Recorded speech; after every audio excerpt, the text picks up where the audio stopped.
Mga katekno, bumalik tayo dito sa ininstallan natin ng outdoor unit, ng unit ng aircon, ano. May tumutulong tubig daw kasi dito sa pader, no.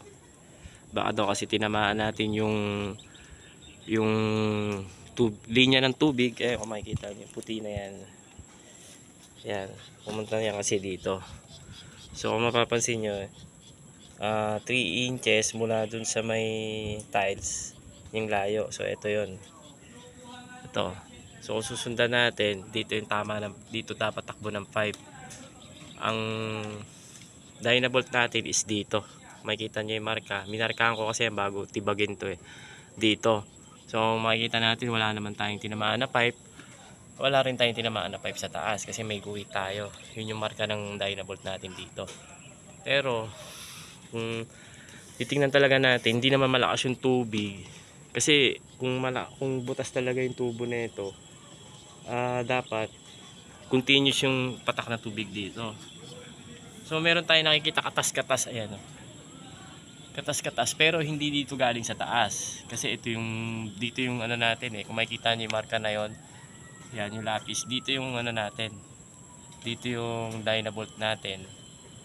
Tapos dito sa baba, dito rin yung dynabolt natin.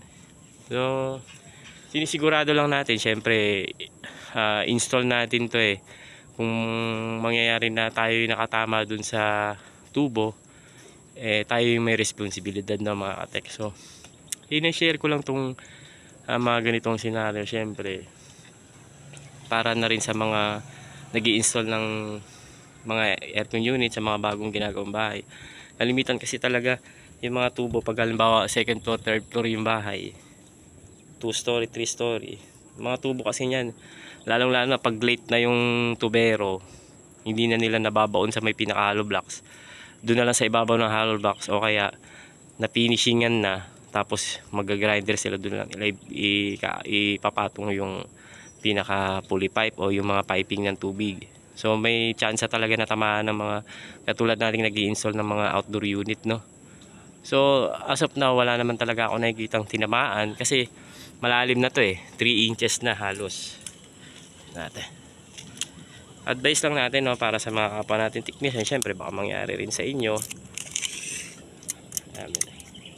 May dala tayong tape measure. Kung mapapansin nyo, halos 3 inches na, 3 inches na nga yung lalim. Ang baon lang natin sa mga dynabolt, kung makikita nyo to, ayan, no, kasi ang haba ng dynabolt na to is nasa 5 o 2 inches, no, 2 inches.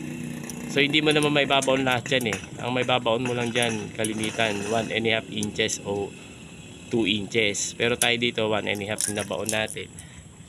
Pero depende pa rin sa barena yun, syempre babaon mo sa barena, mga depende sa mga nagbabarena minsan mababaon mo yun ng 3 o 2.5. So pagka ganun nga kalalim, matatamaan mo nga yung tubo. Pero sa atin naman kasi nangyari, chiniping na kasi, walang nakitang tubo dito. Although andun yung tubo, ayun kung makikita nyo yung puti na yun, ayun yung tubo, elbow yun, pumataas dito. So ito yung pinakalinya talaga. So dito banda yung piping, andito, yan, nandyan. Kaso wala kasi tayo nakitang pipe, malalim na kasi to. So malalim na pero may nakita tayo talagang kumakatas. Ano lang siya hindi siya katas lang hindi natin alam kung talagang butas yung tubo o sa flooring lang ng may CR kasi yan dito baka sa flooring lang yung natirang tubig yung time na naglilinis, ayun, tumulo. So yun lang mga katek, no, para aware din tayo sa mga sa pagbarena natin ng wall, no.